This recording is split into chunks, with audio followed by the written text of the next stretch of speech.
जय माता दी दोस्तों। आपका मेरे चैनल पर बहुत बहुत स्वागत है। मेरा नाम है दीप्ति और आज मैं आपके साथ शेयर कर रही हूँ नवरात्रि की बहुत ही सरल पूजा विधि। घट स्थापना का शुभ मुहूर्त भी मैं आपके साथ शेयर करूँगी। तो नवरात्रि जो है वो माता के 9 स्वरूपों की हमें पूजा करनी होती है और ये जो पूजा है ये 9 दिन है। जो माता के भक्त हैं उनको विशेषकर इन दिनों का बहुत बेसब्री से इंतज़ार रहता है। जो माता को पूजते हैं, माता की भक्ति करते हैं और माता को मानते हैं सच्चे दिल से, उनके लिए ये जो दिन है वो साल के सबसे अच्छे दिन होते हैं। तो मेरे लिए तो मेरी सबसे ज़्यादा जो प्रिय भगवान हैं वो माता रानी ही हैं, मैय्यू हैं मेरी। तो मैं आज आपके साथ अपनी जो पूजा है, जो मैं हमेशा करती हूँ नवरात्रि में, वो शेयर कर रही हूँ। अगर आपको अच्छी लगे तो आप भी ज़रूर करके देखिए, आपको भी पूर्ण फल की प्राप्ति होगी। तो देखिए, नवरात्रि की जो पूजा होती है उसमें प्रथम दिन माता शैलपुत्री की पूजा होती है। उस दिन आपको घट स्थापना यानी कलश की स्थापना करनी होती है। वैसे तो बिना कलश की स्थापना के भी, बिना अखंड ज्योति के भी, बिना जवारे के भी आप माता की पूजा 9 दिन बहुत अच्छे से कर सकते हैं, 9 दिन का व्रत रख सकते हैं। पर आप बिना उसके भी, मतलब कि अगर आपको बहुत ज़्यादा समय नहीं मिल पा रहा है तो आप छोटे रूप में भी कर सकते हैं। फ़ोटो है आपके पास माता की तो आप उससे भी कर सकते हैं। माता आपकी जो है भाव देखती हैं, चीज़ें नहीं देखती हैं। माता की बहुत सारी वीडियो नवरात्रि की मैंने आपके साथ पहले भी शेयर की है, आप मेरे उस फ़ोल्डर को देख लीजिएगा। तो सबसे पहले हमें क्या करना है, सबसे पहले हमें अच्छी तरीके से नहा धोकर साफ वस्त्र पहनना है और हो सके तो इस दिन जब आप पूजा करने के लिए आएँ बाल धोकर, तो आप बालों को बांधे ना। ऐसा कहा जाता है कि माता की पूजा में चोटी या गठान बालों में नहीं होनी चाहिए, बाल खुले होने चाहिए। तो आप एक छोटा-सा रबर बैंड या फिर क्लचर लगा सकते हैं। मैं आपको बहुत ही सरल विधि बता रही हूँ और जो सही नियम है वही बता रही हूँ। तो आप उस तरीके से करेंगे तो आपको विशेष फल की प्राप्ति होगी, आपके जो व्रत हैं, आपकी जो पूजा है वो सफल होगी। तो जहाँ भी आप पूजा कर रहे हैं वहाँ गंगा जल से पवित्र कर लीजिए, अच्छी तरीके से साफ कर लीजिए। आप वहाँ चौक पूर लीजिए, चौक आपको आटे से या चावल के आटे से आप पूर सकते हैं। आपको माता की प्रतिमा रखनी है और एक पट्टा रखना है, ऊपर से लाल वस्त्र, ऊपर से लाल जो बिछौना होता है वो बिछाना है। और मेरे पास माता की ये पीतल वाली मूर्ति है, मैं इन्हीं की पूजा करती हूँ, मैं हमेशा इन्हीं की पूजा करती हूँ 12 महीने। तो इनका आप अभिषेक कर लीजिए कच्चे दूध से, साफ जल से, शुद्ध जल से और फिर से आपको इनको नई पोशाक पहनाना है। ध्यान रखिएगा, प्रथम दिन का है ये पूजा, तो प्रथम दिन आपको विशेषकर ध्यान रखना है कि आपको नई पोशाक ही पहनानी है माता रानी को। आप अगर बहुत अच्छे से अच्छा करना चाहते हैं तो आप 9 दिन बदल-बदल के माता को नई-नई पोशाक पहना सकते हैं। बहुत सारे लोगों का ये भी प्रश्न आता है, क्या आप माता को रोज़ स्नान कराती हैं कि एक बार बिठा दिया तो हमेशा बैठी रहती हैं? देखिए, ये वाली जो मूर्ति है ये मिट्टी वाली मूर्ति नहीं है। जो लोग मिट्टी की मूर्तियाँ रखते हैं जिनको विसर्जन करना पड़ता है, वो वाली मिट्टी की मूर्ति जो है वो आपको एक बार स्थापित कर दी, बस उसमें फिर बार-बार सिर्फ़ गंगा जल ही छिड़कना होता है। पर ये जो मूर्ति है मैं इनको रोज़ स्नान कराती हूँ। देखिए, मैं अपनी ही पूजा बता रही हूँ, अगर आपको ये अच्छी लगे तो आप ज़रूर करके देखिएगा। तो ये देखिए, आपको कलश की स्थापना करना है। एक तरफ मैंने गणेश जी की स्थापना कर दी है और यहाँ पर मैंने एक फ़ोटो रख दी है, आम के पत्तों से सजा दिया है और यहाँ कलश में हमें 1 सुपारी, लौंग इलायची, 1 हल्दी की गाँठ, 1 सिक्का, थोड़े से चावल, पुष्प डालना है। एक कलश जो है वो आप मिट्टी का भी ले सकते हैं, आप पीतल, तांबे का भी ले सकते हैं, जो भी आपके पास हो वो ले सकते हैं।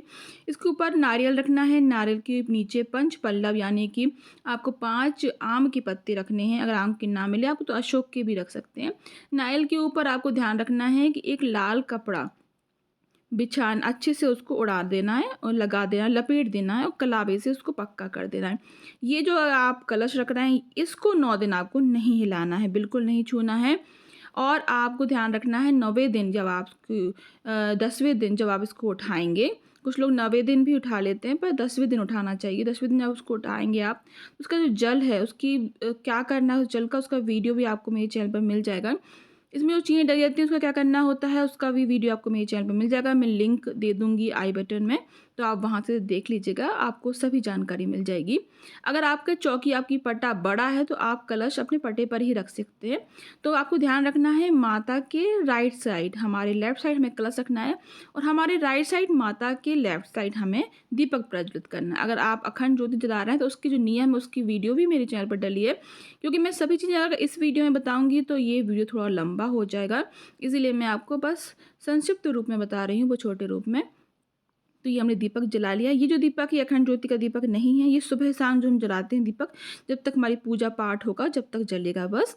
तो अब ये देखिए हमने माता को, दीपक को, गणपति जी को, सभी को अक्षत अर्पित कर दिए हैं। रोली, टीका, हल्दी सभी चीज़ों से उनको सजा दिया है। आप जब भी ये पूजा करें, हम तो कहते हैं कि जब भी आप कोई भी पूजा करें भाव से करें, तो छोटी-छोटी चीज़ें भी मायने नहीं रखती हैं, छोटी-छोटी गलतियाँ भी मायने नहीं रखती हैं। बस आप भाव से पूजा कीजिए, भाव देखती हैं माता रानी। तो अब हमने माता को गुलाब के पुष्प अर्पित किए हैं, हो सके तो लाल पुष्प माता को अर्पित कीजिए, वो उनके प्रिय होते हैं। कुछ दक्षिणा रख देंगे, इससे हमारी पूजा में कोई कमी रह जाए तो वो माफ़ करें माँ। और कुछ सुहाग का सामान, माता की पूजा में सुहाग का सामान ज़रूर अर्पित करें, चाहे वो माता लक्ष्मी की पूजा हो, माता दुर्गा की पूजा हो, कोई भी माता की पूजा हो, उसमें आप सुहाग का सामान ज़रूर अर्पित करें। तो हमने जो गणपति जी हैं उनको जनेऊ, कलावा अर्पित कर देंगे, दूबा अर्पित कर देंगे। माता को आप माला लाए हैं तो माला अर्पित कर दीजिए। आज के दिन यानी कि आप नवरात्रि के प्रथम दिन हवन ज़रूर कीजिए। वैसे तो आप 9 दिन कर सकते हैं तो 9 दिन कीजिए, बहुत अच्छा रहेगा। बस समय की कमी है अगर, तो प्रथम दिन, पंचमी के दिन और अष्टमी के दिन ज़रूर करें। अगर आपके यहाँ नवमी पूजती हो तो नवमी के दिन भी कर सकते हैं। हमारे यहाँ अष्टमी पूजती है। अब हमारे देखिए हमारे यहाँ क्या होता है कि जो प्रथम दिन होता है उस दिन पाठ भी किया जाता है। तो हम लोग सप्तशती का पाठ करते हैं, दुर्गा सप्तशती या फिर दुर्गा चालीसा, आप कोई भी पाठ कर सकते हैं, पर पाठ ज़रूर कीजिएगा। उससे हमारे मन को भी शांति मिलती है, हमारा घर पवित्र हो जाता है, हमारे सारे काम बनते हैं। बहुत ही प्यार से, बहुत ही आराम से माता को पूजिए, बहुत ध्यान से उनको अर्पित कीजिए हर एक चीज़। लौंग इलायची ज़रूर अर्पित कीजिए, प्रसाद भोग अर्पित कीजिए, एक जल छोटा-सा ज़रूर रखिए पानी पीने के लिए। फल जो हैं मौसमी, केला है, सेब है, मौसम्मी है, जो भी आपको मिल जाए आसानी से वो रख दीजिए उनके सामने, उनको अर्पित कीजिए आँखें बंद करके। जब भी कभी भी हम भोग प्रसाद लगाते हैं, कोई भी भगवान हो जाए, आँखें बंद करके हाथ जोड़कर प्रार्थना करना चाहिए कि वो भोग प्रसाद को वो स्वीकार करें। और ये जो भोग प्रसाद है वो बहुत देर तक वहाँ रखा नहीं रहना चाहिए, इस बात का ध्यान रखिएगा।